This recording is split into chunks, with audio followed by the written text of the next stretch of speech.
그 2000년 전에 없어졌던 이스라엘이 그 건국이 됐고, 근데 그 이스라엘이 그렇게 어떤 진짜 유엔에 가입되는 어떤 나라로서 건국될 거라고 성경을 해석한 사람들이 우리밖에 없었어요. 우리 그 세대주의. 그러니까 이스라엘과 교회와 이방인이 다른 거다. 그래서 그 당시에 이제 다른 그 언약주의 신학, 그 다른 이제 교파에서는 다 이스라엘은 없어졌고, 이제 그거를 그 오순절의 교회가, 그래서 영적인 이스라엘이 이 교회다. 그래서 아브라함에게 네가 날 잘 따르고 하면은 복 주겠다.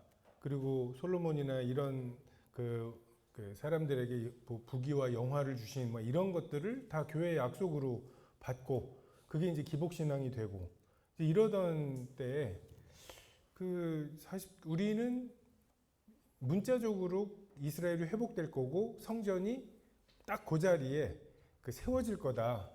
그리고 7년의 환란이 아직 남아 있고, 이런 얘기들을 했는데, 그게 된 거예요. 거기다가 시기가 1900년대 후반이잖아요. 그리고 이제 2000년, 그래서 저 어렸을 때 선한 사마리아인의 비유에 나오는 그 두 데나리오는 2000년을 의미한다. 끝나간다. 다시 오신다. 뭐 이런 그래서 무화과 나무 잎이 연하여지고 뭐 이러면 이 세대가 지나기 전에 내가 다시 오리라. 근데 그 다시 오심은 지상 재림이니까 한 세대는 보통 40년이잖아요. 뭐 모세도 40년이고 광야도 40년이고 뭐 그래서 그렇게 해석을 하면서 우리는 88 올림픽을 못 본다. 88년도에 오시는 거는 이 40년 만에 오시니까 88년도에 오시는 거는 지상 재림이고, 그러면 7년 전에 휴거가 있을 거다 막. 7년 전이면은 내가 초등학교 5학년 때인데 81년도 막 이런 때인데 뭐 이런 이제 공포가 있었던. 그러니까 이제 어린이회나 학생회에서 뭐 그냥 그럼 받아야지, 그럼 받아야죠 이런 분위기라기보다는 엄마 막 갈 거다. 니네 혼자 남아서 뭐 이런 되게. 그리고 그때 뭐 레프트 비하인드, 뭐 휴거 막 이런 영화들, 우리는 이제 패션 오브 크라이스트 대신 그런 거 봤거든요. 그냥 뭔가 번쩍하면서 엄마 아빠 가시고 나 예수님 믿을래요. 그러면 이제 정말 뭐 어디 법원에 끌고 가는 것도 아니고 길거리에서 목을 자르는 그것도 그냥 칼로 자르는 게 아니라 단두대 있죠. 그걸로 자르는 영화. 더빙도 되게 허접하긴 했는데 너무너무 꿈에 나오는 정도로 공포스러운. 그러니까 그게 좀 컸던 것 같아요, 영향이. 그리고 이 정체성이 우리가 누구냐. 그래서 이제 뭐 유교와 불교라는 기존의 한국 사회와도 엄청 싸우고, 그리고 이제 거대한 교단 교회와도 싸우면서 악만 남은 투쟁에 강한 이게 여러분들이 이제 지금 우리 교회에 나이 드신 분들을 이해하려면 그분들의 토양이 이렇다. 그냥 싸워서 이기자. 이제 이게 그분들에게 있어서 신앙이고. 그래서 저희도 어렸을 때 보면은 집에 가끔 쫓겨나신 분들이 하루 이틀 자고 가고 일상이었어요. 저희도 우리 할머니 할아버지 집에 가면 그냥 우리는 이쪽 방에 있는데 저쪽에서 엄청 싸워. 우리 엄마와 이 딸들 그리고 아들들이 있었는데 우리 할아버지가 아들은 건드리면 죽여버린다고. 아들들 옆에 두고 제사 지내는 게 우리 할아버지의 로망이었기 때문에, 딸들은 그래. 추가 외인들이니까 딸들은 몰라도 아들들 건드리면 죽여버린다고 그랬는데 두 분 다 구원 받으셨죠. 그리고 이제 할머니 할아버지도 구원 받으시고, 우리 아버지 쪽도 우리가 우암자손이고 제가 5대조 할아버지까지 이름을 외우고 성지순례 같이 쌍용 이런 걸 보러 다니고 그랬거든요. 제가 또 13대 손, 뭐 이렇게 우하면 13대 손, 막 그러는 집안에서 이 제사가 엄청난 거였는데, 아버지가 이제 우리 할머니가 아버지를 낳으신 게 큰 누님 두 분이 결혼을 하셔서 애까지 낳은 상태에서, 그러니까 손주를 보신 다음에 우리 아버지를 낳으셨어요. 성광이네가 그래서 우리랑 족보가 완전 꼬였어요. 성광 형제네가 우리 아버지의 24살 띠동갑 누님, 제일 큰 누님의 자손이라 그냥 꼬이고, 나상엽 형제네도 19년 차이 나는 그 고모의 자손들이라 거기가 우리보다 하나 아래. 그러니까 이제 예근이, 유근이, 임근이한테는 오빠예요. 그냥 성광이는 조카고. 그러니까 뭐 이런 집안에 24년을 잇는 8명인 7명인가 되는 고모들이 있는데 제사를 안 지낸다고 선언을 하니까 그 고모들이 하나씩 싸가지고 쳐들어왔어. 제삿날. 그러니까 이제 그런 분위기 속에서 우리 안 지낸다고. 근데 그분들 거의 두 분인가 빼고는 다 구원받고, 그 뭐 상균 형제네, 그 뭐야 나상엽 형제네나 아니면은 그 성광 형제네나 그 기독교의 집안이 되는 이런, 이제 뭐 나가자 싸우자 이런 되게 뭔가 투쟁적인, 그때 사회 분위기도 그랬잖아요. 민주화, 돌 던지고 막 이러던, 그게 이제 우리 그 신앙의 모습이었고, 전 지금까지 기억이 나는 게 요즘 뭐 12.12 사태 서울의 봄 이런 거 하잖아요.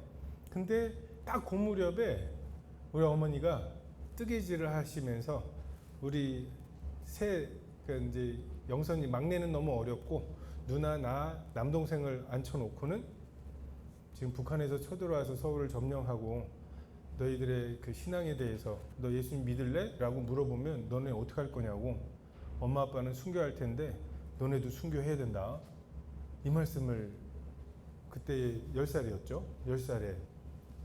근데 그게 지금도 공포스러운 게, 그걸 잘 들어, 잊지 마, 뭐 이런 게 아니에요. 일상이야. 뜨개질을 하시면서 당연한 거지? 왜? 살게? 뭐 이런 식이었어요. 그러니까 막 구원 못 받아서 지옥 가는 건 현실감이 없고, 그 휴거, 어머니 아버지 휴거 당하고 나 혼자 남을까봐, 그래서 막 그 낮잠 자고 일어났는데 아무도 없어. 그러면 휴거 됐을까봐. 그 이제 그런 이제 강박이 있었죠. 그러다가 이제 5학년 때 그 스가랴서 말씀에 예루살렘을 친 모든 백성에게 여호와께서 내리실 재앙은 이러하니 곧 섰을 때 그들의 살이 썩으며 그들의 눈동자가 눈구멍 속에서 썩으며 그들의 혀가 입속에서 썩을 것이요. 제가 볼 때 이 말씀으로 구원받은 사람은 제가 유일하지 않을까.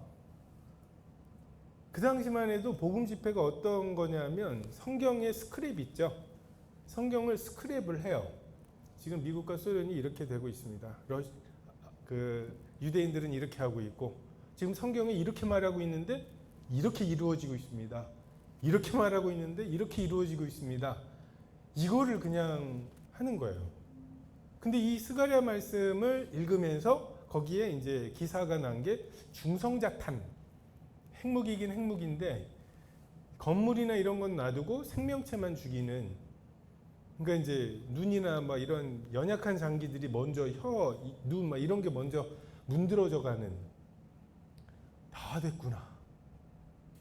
진짜 될 만큼 다 됐구나. 이 공포 때문에 그때만 해도 미국과 소련이 막 엄청나게 싸우고 있었고, 한 사람당 수류탄으로 환산하면은 수백 개가 한 사람당 배당이 돼 있고, 이제 이런 것들을 그냥 이루어졌어요. 그리고 컴퓨터에 대한 공포가 굉장히 컸어요. 컴퓨터가 666 아니냐.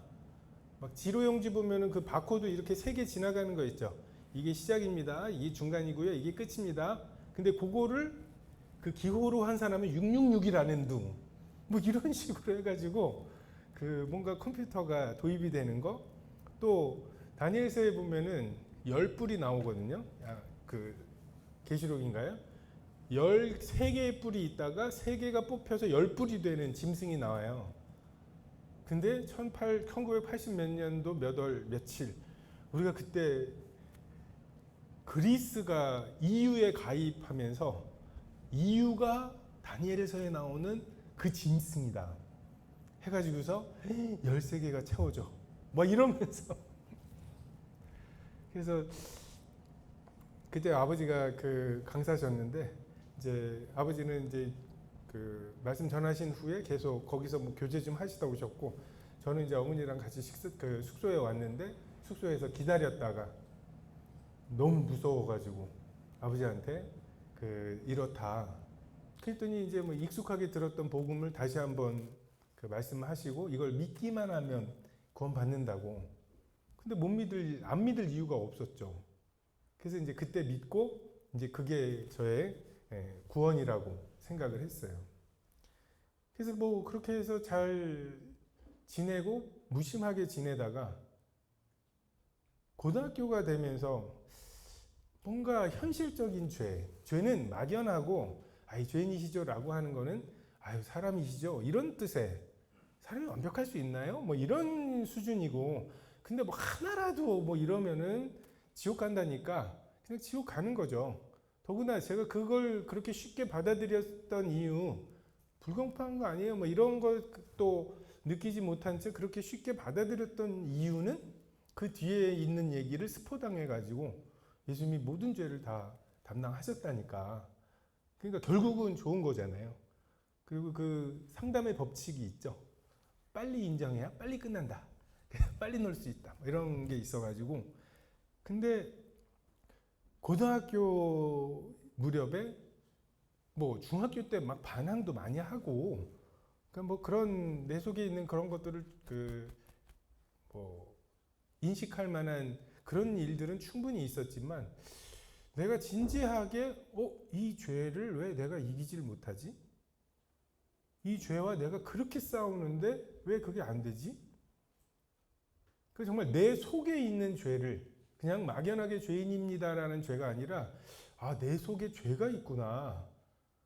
죄를 깨닫는 것뿐만 아니라 죄를 더하게 하는 이런 율법의 역사들이 저에게 있었고 그때 그 3년 동안 내게는 이 죄를 이길 수가 없구나 라고 하는 그 깨달음을 갖게 됐습니다. 그리고 그러면서 1990년에 그 독일이 통일되고 소련이 무너지고 제가 태어날 때부터 미국과 소련은 항상 그 모양이었고 그래서 맨날 싸우고 언제 전쟁이 날지도 모르는 이런 공포 속에 살았는데 정말 하루아침에 소련이 없어졌어요. 소련의 철의 장막이 무너지기를 기도는 했지만 너무 진짜 무너질 줄은 몰랐던 당혹감이 있었죠. 안 믿기도 했던 거죠. 근데 제 마음에 난 구원 받았는데 왜 이 죄를 이기지 못하지? 왜 거룩하지 못하지? 그리고 그 요한일서에 보면은 그 하나님께 속한 자마다 죄를 짓지 않는다잖아요. 근데 난 맨날 죄를 져. 구원 받았다는데. 그래서 막 원어 찾아가지고 그게 뭐 이런 거 있잖아요. 계속 죄를 짓는 건 아니다. 뭐 이런 식으로 막 해석해가지고서 위안이 되지만 그게 내가 만들어낸 위안이지. 그러면서 조금 더 생각을 해보니까 공산주의도 사람이 만들어낸 이론이라서 그렇게 무너져 버리는데 혹시 나도 세뇌당한 거 아닐까? 기독교라는 거 내가 태국에 태어났으면 불교였을 거고 사우디에 태어났으면 이슬람이었을 텐데 하필 여기에 한국에 태어났는데 부모님이 저러신 분이라 내가 믿고 있는 거 아닌가? 정말 이게 사실인가? 성경이 사실인가? 정말 하나님은 계시는가? 또 그 와중에 이제 제가 물리학과를 선택하는 막 그런 와중이고 이런 게 복잡하게 되면서 내가 믿고 있는 게 그러니까 구원의 확신이 흔들리는 수준이 아니라 하나님이 계시나? 라고 하는 근본적인 수준의 좀 의심이 됐어요. 그래서 저는 지금 안 믿는 사람들이 복음을 듣거나 성경을 듣거나 할 때 믿어지는 그 느낌이 생기는 공포를 좀 알 수 있을 것 같아. 나는 지금 하나님 안 계시다고 생각하고 이러고 믿고 잘 살고 있었는데 들어보면서 이게 하나하나 믿어져. 이러면 안 되는데 라는 공포 있잖아요. 나의 지난 20년이 싹 사라지는, 그리고 이게 믿어지면 내가 지금처럼 살지 못하는 내 인간관계나 이런 게 다 무너질 거라는 두려움이 있잖아요. 근데 저는 이제 반대의 두려움이 있었죠.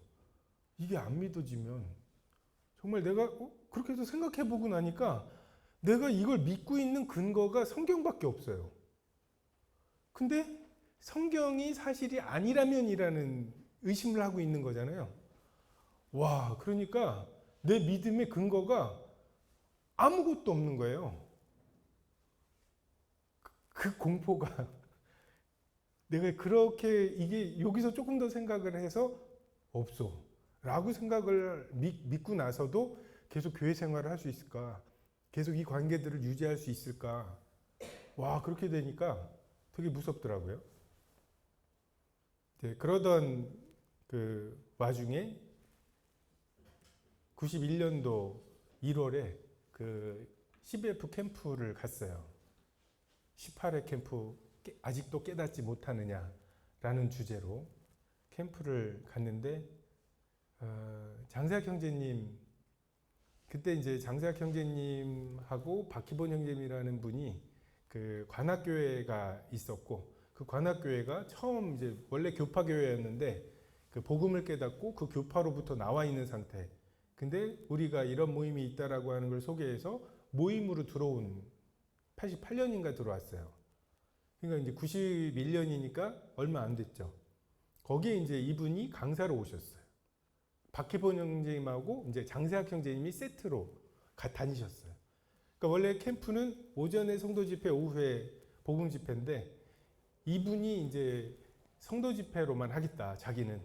그러면 구도자는요, 장세학 형제님한테 방 하나를 주고, 사무실이었어요. 방 하나를 줘서 거길로 다 몰아. 사오실이라고 우리가 사오 감방이라고 불렀는데, 첫날 말씀 전에 찬양하고 그 다음에 기도하고 이제 말씀을 들을 거 아니에요. 무릎을 이렇게 기도하고 시작했으니까 우리 때는 이제 이거 아니었고 그냥 앉아서인데 무릎을 꿇고 기도를 하고 나서 그 형제님이 말씀을 하시는데 2시간을 하셨어요. 무릎을 못 풀었어요. 와, 그 장세학 형제님 흔드시는 거 있죠? 그거는 순한 맛이야.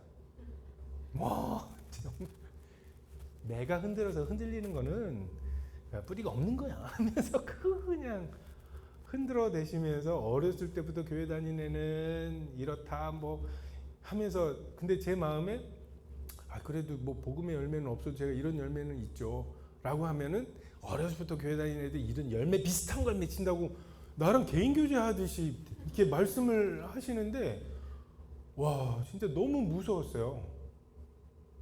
그러면서 맨 마지막에는 좀 오기가 생기더라고. 내가 왜 맨날 이런 얘기만 나오면, 너 제대로 살고 있어 라고 말만 나오면 왜 이런 구원에 대한 의심을 해야 될까? 지금 이제 91년도 3월에 재수해서 이제 대학을 들어가야 되는데 1월 달이었거든요. 대학 들어가서도 내가 이렇게 살아야 되나? 청년인데도? 이런 이제 생각도 들고, 그 다음날 찬양 시간 끝나고 그 마지막 찬양을 하면서 만약에 여기에 그 구도자로 오신 분들 그리고 구원에 대해서 좀 확인해 보셔야 되는 분들은 그 사무실로 가시라고. 그래서 제가 일어나서 갔어요. 그때 침례 받고 그 학생이 교사하다가 갔고, 또 재수를 했는데 또 한 학기는 다니다가 재수를 해가지고 그 다니는 한 학기 동안 CBF에서 또 같이 했거든요. 그랬는데 이제 일어나서 가니까 중간에서 손을 잡기도 하고 근데 못 하겠더라고. 그 얼마 전에 그 대전에서 온 유성은 형제 있죠? 유성은 형제 아버지가 유성식 형제님이거든요. 그 형제님은 구도자를 데리고 왔다가 같이 갔던 응? 그 형제님은 구도자와 같이 와서 구도자만 데려했다가 첫날 그 말씀 듣고는 같이 거기에 갔던 케이스고, 저는 이제 거기를 그 둘째 날 갔던. 근데 이제 커밍아웃을 한 거잖아요. 나 믿음 없다는 커밍아웃을 하고서 거기에서 말씀을 들었는데, 너 진짜 믿어? 네가 참으로 뭐 이렇게 따지면 내가 믿나? 뭐 이런 의심이 들잖아요. 근데 이제 반대로 나 안 믿어라고 해서 가서 들어보니까 너 진짜 하나님 안 계신 것 같아? 그건 또 아니야.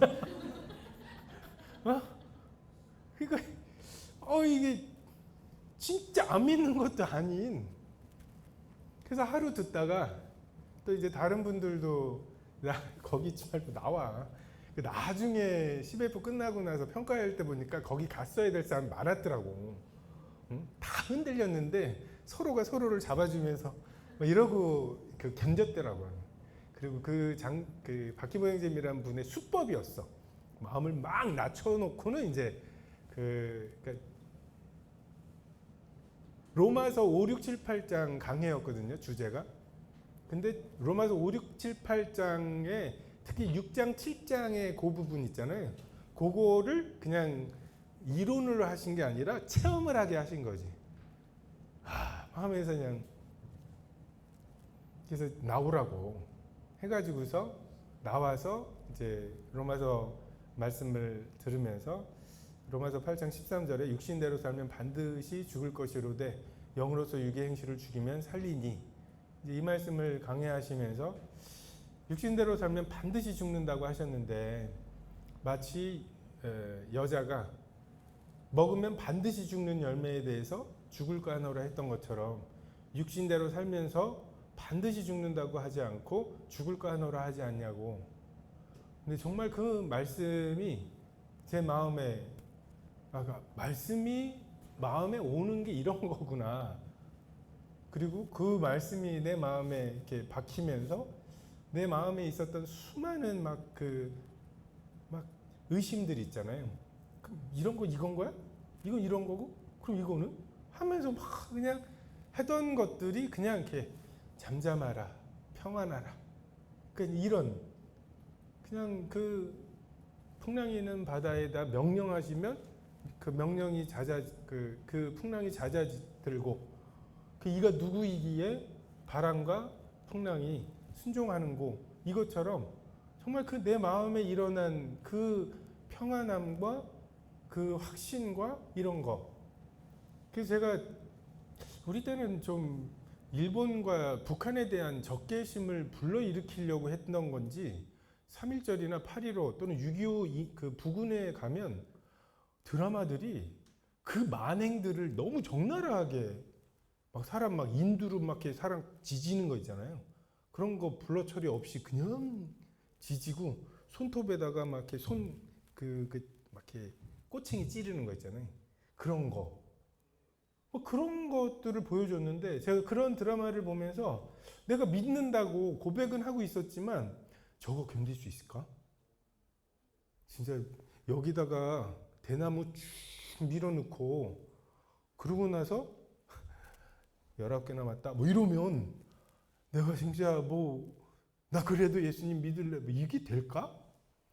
그런 이제 막 불타서 죽는 거, 제일 그게 불타서 죽는 거. 아니 목 자르는 거는 한 번에 죽잖아요. 와, 다리부터 아파, 다리부터 뜨거워. 근데 이게 계속 진행이 되는 거잖아요. 그 와중에 잠깐만요 이러면은 꺼준다면 불을, 와 그걸 내가 견딜 수 있을까? 근데 그때 그 말씀을 딱 믿고 든 생각이, 여전히 자신은 없지만 이래서 그렇게 죽었구나.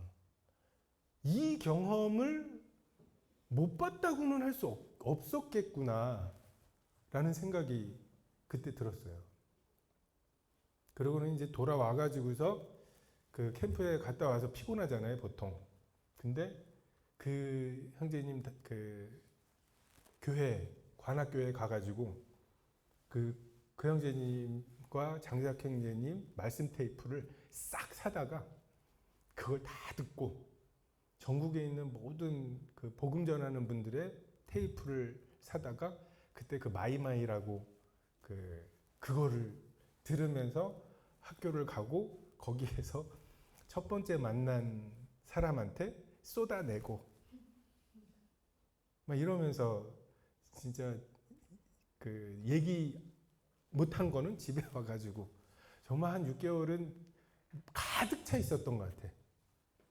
마음을 다하여 하나님을 사랑하라고 정말 그걸 생각하면서 잠이 들고 그걸 생각하면서 깨고 이랬던 그 기억이 납니다. 그리고 대학교 2학년 때는 화장실에 갔는데 낙서가 있어요. 하나님은 세디스트이다. 그러니까 막 괴롭히는 그걸로 그 피조물 만들어 놓고 막 괴로워하는 걸 보면서 즐거워하는 그게 그렇게 열받더라고요. 하나님이 그런 취급을 당하신다는 게. 그래서 대자보를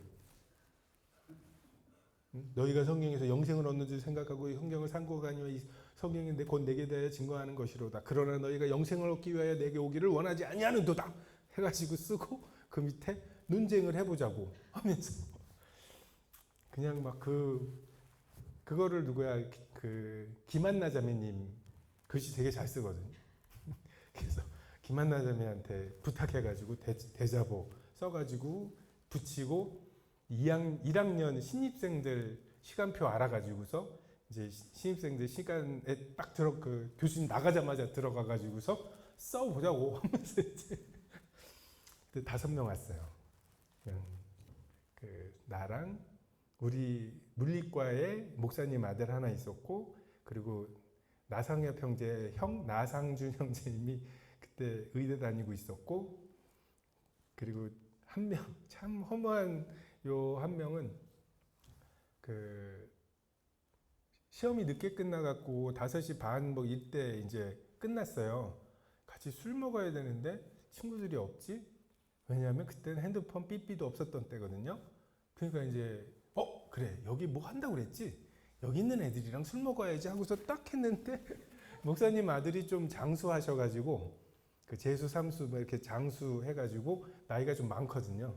너 일로 들어와 해가지고서 한 명 놔두고 이렇게 준비했던 걸 논증을 했던 그런 기억이 나고 군대 가서도 좀 짬이 차고 나서 그리스도인의 4단계 훈련 가지고 막 복음 전하고 아침도 안 먹이고 교회 내 영내 교회가 있어가지고 그 교회에서 큐티 훈련 막 이런 거 하고 근데 그 과정들을 이렇게 쭉 보면 겉으로 그런 사역들은 정말 열심히 했던 것 같아요. 근데 내 개인의 성숙 그 부분은 좀 부실했던 것 같아요. 그러니까 CBF 막 오늘 화요일이야. CBF에서 뭐 해야 돼. 그럼 막 엄청 준비를 하는데 시간 좀 남네. 그럼 주님과 뭔가 이렇게 살뜰한 어떤 그런 교제를 하는 게 아니라 그냥 이렇게 OCN 보다가 OCN을 거의 군대 졸업 제대하고 나서 10월에 제대했는데 그 다음에 9월에 복학이었거든요. 그러니까 정말 합법적인 백수 생활. 근데 그 시간 동안에 정말 일주일 동안에 약속이 없는 날이 없었어요. 구도자 만날 약속이든 뭐 CBF LTC 한번 있었죠. 화요 집회 있었죠. 수요 집회 나갔죠. 목요일에는 지역 CBF 있었고 그리고 금요일에는 청년 기도 집회 있었고 토요일에는 뭔가 있었어요. 그리고 주일은 학생회를 제일 먼저 했으니까 학생회부터 쭉 청년회까지 하고 근데 나중 되니까 그때는 진짜 그게 군대에서 1시간 반 보초 쓰면서 정말 교회를 몇 개를 세웠다 했다 하면서 막 하고 싶은 게 있었거든요. 그리고 그걸 CBF를 통해서 해보려고. 근데 이제 와서 진짜 할 수가 있잖아요. 심지어 우리 아버지한테 전국에서 전화가 와야 되는데 내가 전화를 너무 많이 써가지고 아버지한테 전화가 안 가는 바람에 아버지가 내 방에 전화를 놔줄 정도로 정말 이렇게 하고 싶은 만큼 했던 것 같아요. 정말 할 수도 있었고 그 10개월 정도를 그러다가 버닝 아웃이 됐죠. 번아웃이 됐어요. 구도자랑 만날 약속을 했는데 안 나왔으면 하든 한 10분 기다리다가 가야지. 안 나갈 수는 없고 10분 기다리다가 안 오면 왜 너 어제 왜 안 왔어? 하고서 가야지 라고 할 정도로 줄 게 없는데 일들은 엄청나게 벌려놓고, 그래서 96년에 이제 그 김용찬 형제 어머니가 하시는 회사에서 알바를 해서 80만 원, 그게 이제 80만 원 정도를 벌어서 그걸로 인도에 그 선교하시는 형제님, 그 인도, 파키스탄, 스리랑카, 그리고 오면서 이제 김선 형제님 그 사역하시는 데까지 들러가지고서 한 달 정도 여행을 하고 왔는데, 그때 이제 집사람이 스리랑카에서 코이카 하고 있었죠. 거기서 찜 찍어 놓고. 근데 그 시간을 통해서 저의 20대를, 그 청년 시절을 좀 돌아볼 수 있었던 것 같아요. 그때 제가 이렇게 되게 열심히 하는데 CBF 선배들이 조금 결이 달라요. 그래서 그러면서 맨날 나한테 하는 소리가 아유 힘들지 하면서, 주님은 결과보다는 열매를 원하셔. 뭔 소리야? 그리고 네가 주님을 위해서 하는 게 아니라 주님과 연합해서 죽고 연합해서 사는 거야. 뭔 소리야? 되게 판단이 됐거든요. 왜 이렇게 열심히들 안 살지? 라고 하면서 막 그렇게 생각이 됐었는데, 그 한 달 정도 동안에 그 말이 그 말인가? 내가 했던 많은 사역이라고 했던, 정말 하루도 빠짐없이 뭔가를 했는데 그 일들의 결과가 그냥 리절트, 결과지 열매가 아닌 거예요. 그 다음 세대를 이을 수가 있는 그냥 피라미드 같은 거예요. 생명이 없는. 그래서 그런 시간들, 그 제가 돌이켜 보면은 그때의 그 청년의 때의 그 10년이 채 안 되지만 그때가 참 지금 많이 도움이 되는 것 같아요. 만약에 지금 했으면은 어영부영 했을 거 아니에요. 직장 생활도 해야 되지, 애도 키워야 되지, 막 이러는 것 때문에 내가 최선을 다했다는 생각은 못 했을 것 같아요. 항상 아쉬우면서 그냥 애만 좀 없었어도 막 결혼을 안 했다면 막 이러면서 아쉬워했을 것 같고, 근데 그때의 그 구원받고 나서 그 시절은 내가 지금 해도 더 할 수는 없겠다 싶을 만큼 그냥 충분했어요. 그리고 그게 그렇게 실패한 것에 대해서 그냥 납득이 되는. 그래서 그 이후에 그런 쪽으로 그 생각을 안 하게 된 그 좋은 경험이었다고 생각이 됩니다. 그렇게 해서 이제 뭐 그 결혼하고 애 낳고 뭐 이렇게 지내다가 2008년인가 폴 워셔의 그 학생들을 위한 캠프에서의 메시지였던 것 같아요. 근데 그 메시지를 그 듣고는 회개가 빠진 구원에 대한 좀 각성을 하게 됐던 것 같아요. 그때까지 저도 복음을 전하긴 했지만 복음을 너무 설득력 위주로, 또는 이제 너무 이렇게 믿음. 근데 이제 하나님께 대한 회개와 예수 그리스도께 대한 믿음 중에 너무 우리가 믿음, 그리고 침례 요한의 역할, 사복음서에 다 침례 요한의 사역으로 사복음서가 시작이 되고 있는데, 사복음서에 그 강조하고 있는 그 회개가 빠져버린 이 복음이 우리를 좀 힘들게 하고 있다. 그런 이제 생각과 각성이 있었던 게 있었고요. 그래서 전 CBF 캠프 끝나고 와가지고 이런 이제 간증을 그 장로님들에게 했을 때, 그럼 침례를 다시 받아야 되느냐? 우리들 침례 3번 받고 막 이런 분들 많았거든요. 이게 구원인가 봐 하고서 이제 막 했다가 또 약효 떨어지면 원래대로 돌아가고, 그러면 이제, 그리고 이제 우리가 교파교회와의 차별성 이야기하는 것 중에 또 큰 거 하나가 회개였어요. 회개는 한 번만 하는 거야. 근데 이제 교파에서는 맨날 회개하는 거죠. 그러니까 교파는 자백하고 회개를 구별하지 않는 이런 이제 오류였다면 우리는 또 그거의 반작용으로 회개는 구원받을 때 한 번이라고. 그러면서 계시록에 있는 그 회개하라고 어디서 떨어졌는지 이런 이제 교회에게 회개를 요구하시는 이 부분을 조금 간과했던 것 같고, 그러니까 이제 한 번 회개하고 구원받으면 완벽한 삶을 살아야 되는 이제 이런 강박 같은 게 있었고, 근데 지금 저에게 있어서 이 회개에 대한 그 회개의 복음에 대한 각성이 좀 컸던 것 같고요. 근데 그때 장로님들이 그 침례 다시 받지는 않아도 된다고 하시더라고요. 그러니까 너의 그 중고등학교 시절에 그 죄에 대한 그런 괴로움, 각성, 그 깨달음 같은 거는 이건 성도들에게 있는 거지 그 구도자에게 있는 것은 아니다.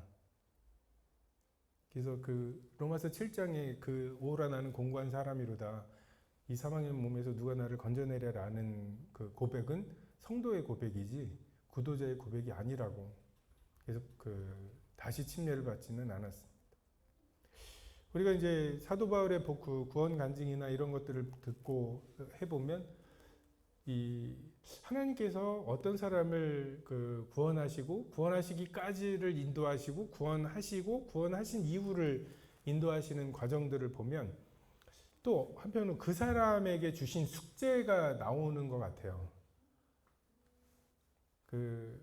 로마 시민권을 가진 다소성에서 헬라에 있는 아테네에 가서 거기 있는 철학자들하고 논쟁할 만한, 그것도 그리스 말로, 이런 이제 실력들이 바울에게 있었죠. 그러면서도 또 한편으로는 가말리엘의 밑에서 배웠고 부모님 두 분이 다 유대인이었고 8일 만에 할례를 행하고 베냐민 지파, 족보가 남아있는 지파가 유다 지파와 베냐민 지파밖에 없잖아요. 나머지 지파는 다 그냥 흩어져 버린, 그래서 그 지파로 자기 자신이 보존이 되고 또 바리새인으로 살았고, 그래서 사도행전에 나오는 그 논쟁도 보면 바리새인에 대해서 또는 로마 왕이나 뭐 이런 사람의 이 생리를 다 알죠. 그래서 저도 보면은 어렸을 때부터 교회 다닌 애들 무슨 생각하는지 알 것 같아요. 뭐가 어려운지. 그리고 저는 이공학 계열의 남자, 그리고 T 계열, 여기가 전공인 것 같아요. 이 F 계열들 막 울고 그러면은 왜 울지? 하면서 좀 어렵고, 남중 남고 남대 군대 남대 남자 고등학교에서 지금까지, 그래서 남자애들한테 좀 맞는 것 같아요.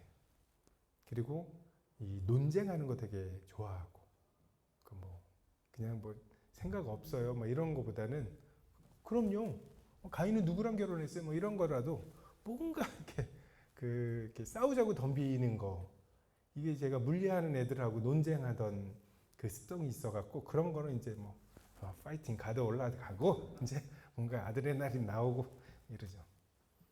그리고 막 공감보다는 납득시키거나 이해시키는 거에 좀 중점이 있어요. 그랬어 뭐 이런 거는 못 하겠어요. 근데 이제 이게 죄다. 그럼 이게 구원이야. 이래도 너 구원받고 싶어? 뭐 이런 식이 있죠. 이제 그런 것이 저한테 맞는 것 같고.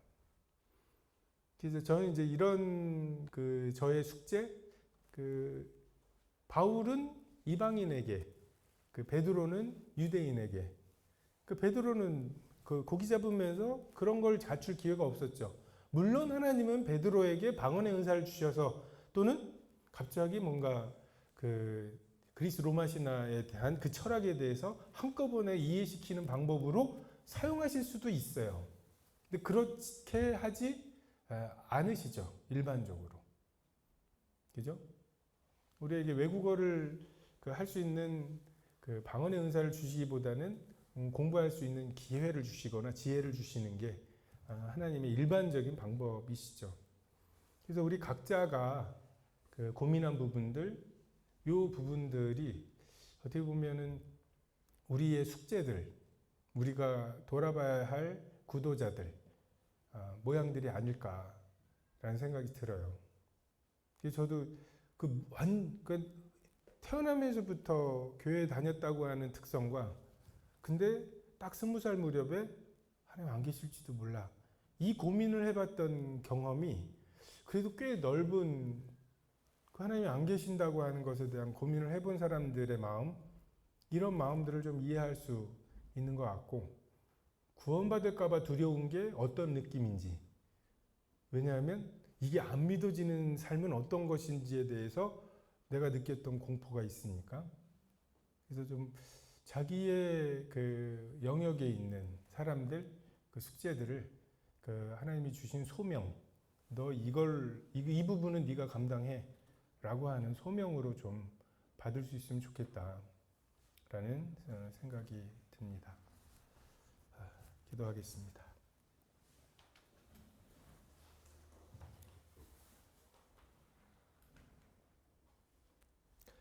참 각 사람을 부르시되 동일하게 부르시지 않으시고 참 하나님 필요하신 대로 하나님이 그 후에 사용하시는 용도에 맞게 부르시는 것을 보게 됩니다.